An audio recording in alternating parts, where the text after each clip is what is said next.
Vous êtes sur NCA, la nouvelle chaîne africaine. Les électeurs gabonais sont attendus aux urnes ce 12 avril pour élire le prochain président de la République. Une présidentielle aux enjeux multiples que nous recevons pour évoquer Roland Ikwanga Yossa. Il est le secrétaire exécutif adjoint de la CDG, la Convention de la diaspora gabonaise. Il est notre invité. Roland Ikwanga Yossa, bienvenue à vous. Merci, M. Togbe. Merci d'avoir accepté notre invitation un an après le dialogue national auquel la CDG a participé. Les Gabonais vont élire le prochain président de la République. Dans quel état d'esprit abordez-vous cette présidentielle? Merci encore, M. Togbe, de me recevoir. Effectivement, c'est un moment important pour les Gabonais, pour nos compatriotes. Ouais. Et c'est avec beaucoup de gravité quand même que nous abordons ce moment. Parce que un peu plus d'un an, pratiquement 2 ans après le coup d'État du 30 août 2023, ouais. Après le dialogue, après un certain nombre d'étapes menées par le CTRI, c'est-à-dire le Comité pour la transition et la restauration des institutions, nous sommes appelés le 12, dans 2 jours, à participer à une élection importante. Une élection importante parce qu'elle va marquer pour la première fois depuis pratiquement 60 ans, un peu plus de 50 ans exactement. Elle va marquer le fait qu'à une élection présidentielle, il n'y aura pas de bulletin portant le nom Bongo pour une élection présidentielle.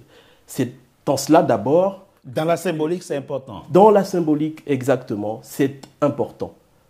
Voyez-vous, des Gabonais de ma génération, et même celle d'avant, n'ont connu que cette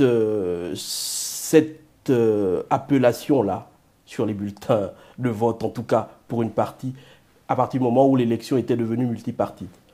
Symboliquement, c'est extrêmement important pour les Gabonais, et je pense que c'est une façon, c'est un symbole qui va aussi mobiliser la majorité d'entre nous pour aller le 12 avril prochain aux urnes. Le candidat Brice Clotaire Oligui Nguema met au cœur de sa campagne plusieurs priorités. La question de l'autosuffisance énergétique, il ne veut plus qu'il y ait de délestage au Gabon. La question de l'entrepreneuriat des jeunes, la construction des infrastructures. Il dit en avoir déjà construit 1950 km de route en 19 mois. On a bien compris que la CDG, votre convention, la convention de la diaspora gabonaise, accompagne la candidature du candidat Brice Clotaire Oligui Nguema. Pourquoi lui et pas Alain-Claude Bilibinze? Écoutez, nous aurions pu faire un tout autre choix, d'autres types d'arguments pour étayer la façon dont nous souhaitions accompagner, participer à cette élection présidentielle. Oui. Je précise d'abord que c'est par défaut quasiment, parce que nous aurions aimé qu'à l'issue du dialogue inclusif, que la possibilité eût été donnée aux membres de la diaspora de participer, bien sûr. Ça fait partie des recommandations que nous avons portées au moment du dialogue national.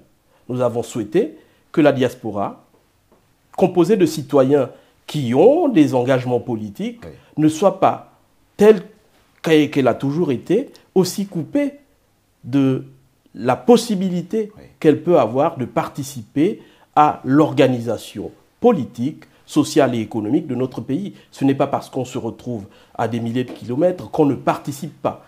Donc là, ça a été un écueil, oui, ça a été une grosse déception, mais nous comptons dans le schéma politique qui va s'ouvrir à partir du 12 avril ou un peu plus tard. Nous souhaitons participer à nouveau, contribuer fortement, oui, à ce que ce type de disposition-là soit inscrite dans la Constitution, en tout cas les modifications. Nous savons qu'à titre personnel, vous serez candidat aux prochaines élections législatives, mais on reviendra sur ce point. Il y a un paradoxe que le non-gabonais que je suis a du mal à comprendre, mais je ne suis pas seul, Dieu le sait. Comment se fait-il qu'on passe de coups de libération, de délivrance, à cette sorte de méfiance qu'on observe aujourd'hui chez certains Gabonais? Qu'est-ce qui s'est passé entre-temps on sent, vous n'êtes pas étranger à cette situation. Qu'est-ce qui s'est passé? Je pense que entre les événements du 30 août 2023 qui ont suscité, et ce n'est pas négligeable, je viens de l'expliquer, qui ont suscité un engouement, un espoir, une espérance incroyable dans l'esprit des Gabonais, entre ce moment-là et notamment la phase du dialogue, voire même celle du référendum, effectivement, on a vu apparaître une forme de déception. Mais déception par rapport à quoi? Pour qu'on comprenne, qu'est-ce qui déçoit les Gabonais aujourd'hui? Alors, ce qui déçoit, moi je regarde certains Gabonais, pas tous les Gabonais. Moi je regarde un peu comme vous, observateur avisé, je regarde un tout petit peu la campagne électorale telle qu'elle se déroule en ce moment. Elle est apaisée. Hein? Elle est apaisée. Oui. N'empêche qu'il y a dans l'opinion des voix, et à juste titre, qui s'élèvent contre le retour pratiquement organisé des anciens hiérarques du Parti démocratique gabonais, qui a été un parti hégémonique. On se rend bien compte qu'ils sont à nouveau là et entourent, dans le déroulement de la campagne, celui qui représente aujourd'hui l'espoir de cette majorité de Gabonais qui se sont levés au soir du 30 août. C'est en cela que la déception aujourd'hui apparaît telle qu'on peut l'observer. C'est ça que certains de vos compatriotes ne veulent pas. Ils ne veulent pas. Il y a la crainte de voir ressurgir les vestiges du PDG. Exactement. Il y a la crainte d'un retour à une gestion qui serait du fait de l'accaparement de ces gens-là qui ont une façon d'organiser le pouvoir, ils l'ont démontré depuis plus de 60 ans, d'organiser le pouvoir au détriment des populations.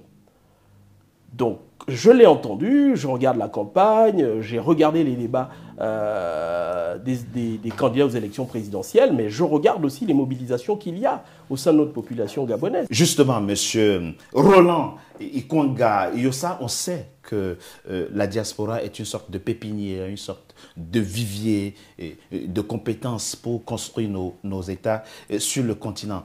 Cependant, est-il possible au Gabon, est-il possible pour le président de la transition et pour le candidat Brice Clotaire Oligui Nguema de gouverner, de diriger le Gabon sans certains cadres qui ont servi le Gabon sous le PDG? Peut-on faire table rase du passé? Est-il possible pour lui de se passer de tout ce monde et de faire appel à des gens nouveaux? N'est-il pas un processus? Est-ce que ce n'est pas un processus qui peut aller plutôt graduellement? Bien évidemment qu'il n'est pas question, de se passer de toute une génération de personnes qui ont fait partie de ce bloc-là, je l'entends comme bloc, parce que je suis convaincu en tant que citoyen gabonais qu'il y a au sein de ce qu'a été le parti hégémonique, le parti démocratique gabonais, qui n'avait de toutes les façons de démocratique que le nom. On est d'accord. Il y a au sein de ce parti-là, je n'en doute pas, il y a des compétences qui, je l'espère, un jour devront se mettre au service de l'intérêt national. Cependant, il y a, par rapport à ce groupe de personnes-là, à ce mouvement politique-là, à sa façon de faire, un passif que de nombreux Gabonais, de nombreux observateurs ne peuvent plus accepter. Et malheureusement, on le voit encore ces derniers jours. Dans ces derniers jours de campagne, on a le sentiment que les vieux démons qui ont gouverné à l'avenir ou ce que pouvait représenter l'avenir de ce pays-là, semblent ressurgir. Ce sont un certain nombre de méthodes. Parfois. Il n'y a pas possibilité de faire totalement confiance au président si éventuellement il est élu, de définir lui le cap, le canevas à suivre pour qu'on ne retombe pas justement dans les travers du passé? Le candidat Oligui Nguema, nous l'espérons, prend la mesure du soutien, en tout cas de l'engouement qu'il a suscité depuis le 30 août. Il ne faudrait pas que ce soit simplement un regard comme ça jeté sur ces populations-là en se disant que c'est un soutien qui restera indéfini. Non, ce n'est pas possible. Même du temps du parti unique, nous savons bien que Omar Bongo n'avait pas le soutien de toutes les tranches de la population. Y compris dans la diaspora. Et la méfiance est d'autant plus palpable qu'au dernier référendum, ce n'est pas, en tout cas au sein de la diaspora gabonaise en France, qu'il a eu le meilleur score.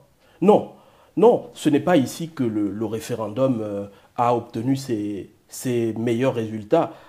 Certainement parce qu'il s'agissait là d'une opération un peu précipitée. De la même façon que le dialogue, finalement, ne m'est pas apparu aussi inclusif que ça. Pensez-vous? Oui, oui, oui, je le pense. Bien que nous ayons, nous, été appelés à participer et que nous ayons contribué au dialogue.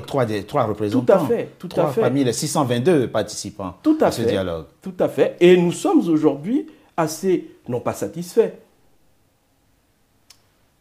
plus ou moins heureux du fait qu'un certain nombre de propositions que nous avions faites, qui étaient d'ailleurs audacieuses et qui ont été parfois combattues, nous ont dit nos camarades qui étaient au dialogue, qui ont parfois été combattues par d'autres instances, d'autres compatriotes au sein des ateliers de ce dialogue-là, au sein d'un certain nombre de commissions. Nous sommes aujourd'hui heureux de voir qu'un certain nombre de propositions avaient été retenues, notamment la mise en place d'un institut de statistique, parce que là, c'est un sujet extrêmement important. Nous allons le 12 prochain aux élections présidentielles.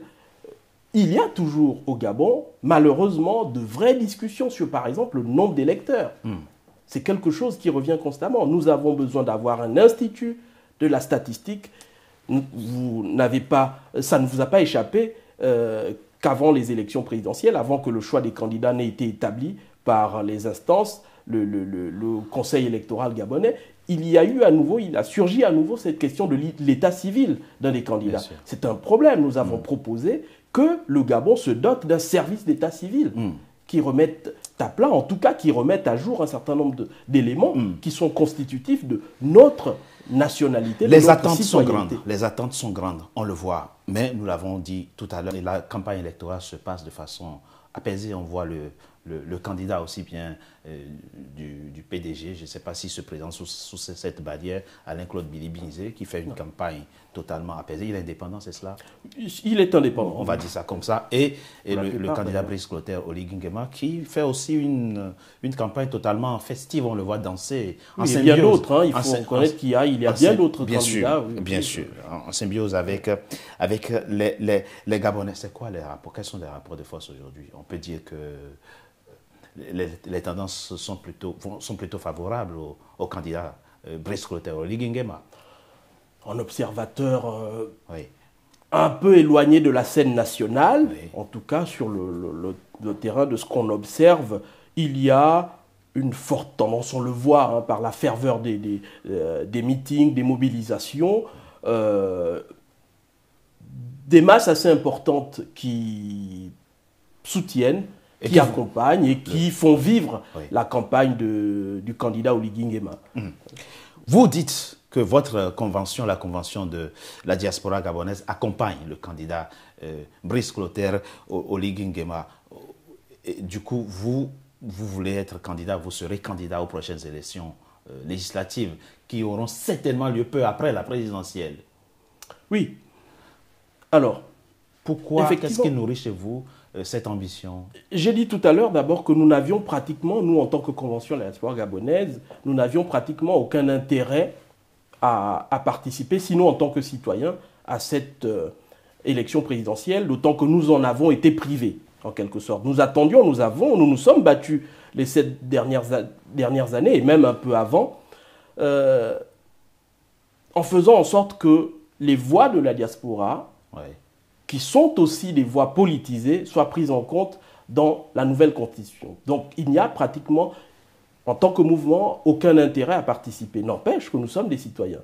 Nous voyons l'espoir suscité par Oligui Nguema et le CTRI. Nous ne nous enfermons pas dans une espèce de posture radicale contre lui du fait que ce soit des militaires, que ce sont des militaires. Non. Nous pensons aussi qu'il y a un certain nombre de valeurs que nous ne défendons pas de la même façon. Pendant 19 mois, nous regrettons le fait qu'à aucun moment les notions de justice, de réparation, qu'un certain nombre d'enquêtes qui auraient pu être menées n'aient pas été faites. Néanmoins, nous ne sommes pas dans une radicalité, dans une posture d'opposition radicale. La première dame et son fils sont en prison quand même, je veux dire. Alors, il y a, même si là encore, ils font l'objet, en tout cas, d'une procédure, ils sont d'une procédure pénale qui obéit, et on peut le regretter, qui obéit au schéma qu'eux-mêmes avaient mis en place pendant longtemps. Malheureusement, n'empêche que oui, ce sont des justiciables, ils doivent pouvoir répondre de leurs actes, donc ils doivent... Vous auriez aimé, M. Ikwanga Yossa, que pendant ces 19 mois passés, qu'il y ait plus d'inculpation que ce que vous avez connu? En tout cas, oui, qu'il y ait des procès qui soient engagés. Je regrette particulièrement que l'actuel ministre de la Justice soit moins enclin à porter devant l'opinion nationale les points de justice qu'il avait fait prévaloir quand il était notamment dans l'opposition. C'est un vrai regret, c'est un vrai souci dans ce temps de la transition. Nous estimons aussi par ailleurs que ce moment-là, si Oligui Nguema venait à être élu, il devrait poursuivre, à mon sens, cette transition. Parce que les 19 mois ont été insuffisants. L'élection présidentielle ramenée au mois d'avril a écourté, me semble-t-il, cette transition. Il y avait des choses encore à mener. J'ai rappelé tout à l'heure que le dialogue n'a pas été si inclusif que ça. Le référendum n'a pas fait l'objet d'une vraie campagne, me semble-t-il. Et d'autres choses auraient pu être menées et on aurait pu conserver. Vous ne pensez pas qu'il peut le faire en tant que président régularisé, démocratiquement élu à la tête du Gabon? Il devra le faire et il faudra qu'il le fasse. Les questions de justice sociale, dites-vous? Effectivement. C'est quoi les priorités pour vous? De justice tout court. De justice tout court. Il faut faire rendre gorge à ceux qui ont pillé l'économie du Gabon. Bien sûr. C'est ça votre attente. Bien sûr. Et c'est ça que vous irez porter au Parlement, enfin à l'Assemblée nationale du Gabon, une fois que vous serez élu député. Tout à fait. Il faudrait que dans ce pays, nous apprenions à ce que la justice doit pouvoir fonctionner. La lutte contre l'impunité doit être le pilier de l'action. La lutte contre la corruption est un pilier essentiel. J'entends parler quasiment du bout des lèvres cette idée de corruption. Nous sommes un pays qui est totalement gangréné par la corruption. Il va falloir que les dirigeants de ce pays se pressent à l'idée de mettre en avant la lutte contre la corruption. Mais vous êtes optimiste. C'est un pilier important. Je suis optimiste, mais je suis surtout dans un état d'esprit qui susciterait chez nos compatriotes l'idée d'une préoccupation véritable vis-à-vis de ces questions de lutte contre la corruption. Merci. Roland Ikwanga Yossa, je rappelle que vous êtes le secrétaire exécutif adjoint de la CDG, la Convention de la diaspora gabonaise, futur candidat aux élections législatives dans votre pays. Habituellement, les Gabonais, comme les Français, quand ils élisent leur président, ils lui donnent une majorité. Sans doute feriez-vous partie de la majorité à venir à l'Assemblée nationale gabonaise. En tout cas, merci. Merci à vous, probablement, c'est à voir, mais merci de m'avoir invité. Mesdames et messieurs, c'était notre invité. Merci d'avoir été nombreux à notre compagnie. À très bientôt pour un nouveau numéro de notre invité.